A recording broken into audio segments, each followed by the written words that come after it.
శ్రీ దేవిదాస్ గారు సాయి సమాజం ప్రేక్షకులకి మనఃపూర్వక నమస్కారాలు చెప్పుకుంటూ మరొక విద్య, చాలా చక్కటి విద్య, అనుభవపూర్వకమైన విద్య, చాలామంది మహానుభావులు ఉపాసన చేసిన విద్య. ఇది మన మంత్రం కాకపోయినప్పటికి కూడా మనకి అన్ని విధాల భారతదేశంలో ఎన్నో విద్యలు, ఎంతోమంది మహానుభావులు, ఎంతోమంది యోగీశ్వరులు, ఎంతోమంది సిద్ధపురుషులు, అవధూతలు, జ్ఞానులు, మునులు, తపస్సులు ఆచరించి వాళ్ళు నిరూపించిన ఎన్నో విషయాల్లో గొప్ప ఒక విద్య ఇది. ఇది దేనికి పనిచేస్తుందండి? ఈ మంత్రం వల్ల మాకు ఉపయోగం ఏంటంటే మీరు అడగచ్చు. ఈ మంత్రం సర్వదా ఉపయోగం. ధనమా, ధాన్యమా, ఐశ్వర్యమా, ఇంకా కొన్ని విషయాలు మాకు ముఖ్యంగా ఈ మంత్రం దేనికి చెప్పబడిందంటే, పనులు జరగటం లేదండి, పనుల్లో జాప్యం వస్తుంది, మేము కష్టపడుతున్నాం, మధ్యలో పనులు ఆగిపోతున్నాయి, ఎంత శ్రమించినప్పటికి కూడా పని కదలటం లేదండి, ఆ పని జరగాలి, మాకు అన్ని విధాల మంచి జరగాలి, అన్ని వేగంగా పనులు జరగాలి, ధనధాన్యాలు సమృద్ధిగా రావట్లేదు, కష్టపడుతున్నాం, కష్టపడిన దానికి ఫలితం దొరకటం లేదు, ఇలా చెప్పుకుంటూ పోతే చాలా విషయాలు ఉంటాయి. కాకపోతే ఇది సిద్ధమంత్రం. సిద్ధమంత్రం ఇది ఒక జైన మంత్రం. ఇది చాలా చిన్న మంత్రం. దీనికి అంతరార్థంగా 5 జైనుల్ని కలిపి ఒక మంత్రంగా చెప్పబడి ఉంది. అసి అవుసా నమః, అసి అవుసా నమః, ఆసి ఆవుసా, ఆసి ఆవుసా, ఆసి ఆవుసా, ఆసి ఆవుసా, అసి అవుసా నమః, అసి అవుసా నమః, అసి అవుసా నమః, అసి అవుసా నమః. అర్యంతాణం ఆయుర్యాణం సర్వసాధూనాం సిద్ధాణం. ఇలాగా 5 సిద్ధుల పేర్లు కలిపి ఈ మంత్రాన్ని తయారు చేశారు. ఇది జైన మంత్రం. జైన మంత్రం అయితే మనకి ఉపయోగపడద్దా అండి? మనకు ఫలింపుకు వస్తుందా అండి? ఇవన్నీ కూడా మానసిక దౌర్బల్యానికి సంబంధించిన మాటలు తప్ప ఏ మంత్రమైనా ఉపయోగపడుతుంది.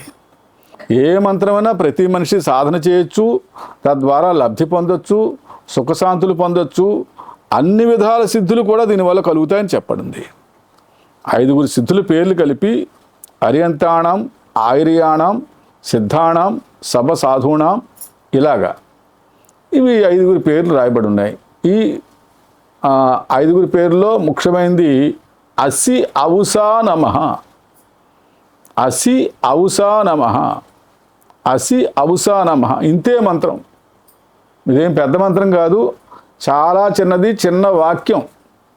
ఇది మీరు రోజు ఒక 10 నిమిషాలో 15 నిమిషాలో ఓ పని కట్టుకు చేయండి. ఏదో చెప్పారు కదా గురువుగారు వదిలేయడం ఎందుకని అనుకోకుండా ప్రతి వాళ్ళు చేయొచ్చు. చేసి కానీ ఈ మంత్రం చేసినప్పుడు మాత్రం నీసి మాంసాలు అవి ముట్టుకోకూడదు. దీనికి ఒక్కటే నిబంధన, ఈ మంత్రం మీరు ఎప్పుడైతే ఆచరణ చేస్తారో నీసి మాంసాలు, వేరే విషయాలు అవన్నీ కూడా మానుకోవాలి. మానుకుని చేసినట్టయితే మాత్రం ఇది అద్భుతమైన విద్య, మహా అద్భుతాల్లో ఒక అద్భుతమైన విద్య. ఇది చక్కటి విద్య. ఇది అందరూ సాధన చేయొచ్చు. ఒకళ్ళు సాధన చేయొచ్చు, ఒకళ్ళు సాధన చేయకూడదని లేదు. మత్స్యమాంసాలు, నీసి మాంసాలు పూర్తిగా త్యజించాలి. త్యజించి ఈ మంత్రాన్ని మీరు ఎప్పుడైతే చేశారో కంపల్సరీ ఆ 5 సిద్ధుల యొక్క ప్రభావం మీకు కలుగుతుంది. ఈ మంత్రం వల్ల మీరు ఏదైనా సరే ఒక పువ్వు కానీ, పండు కానీ, వస్తువు కానీ ఎవరికైనా మంత్రించి ఇచ్చినట్టయితే ఆడ మీకు వశమై ఉంటారు. అవతల వాళ్ళు మీ చెప్పు చేతుల్లో ఉంటారు, మీకు అన్నీ చేసి పెడతారు. మీకు ధనం వస్తుంది, ధాన్యం వస్తుంది, పనులు జరుగుతాయి, ఐశ్వర్యం కలుగుతుంది, దైవ దర్శనం కలుగుతుంది. మీకు ఏది కావాల్సిన ఈ మంత్రం వల్ల సిద్ధి కలుగుతుంది. అంత చిన్న మంత్రం, చాలా తేలికైన మంత్రం.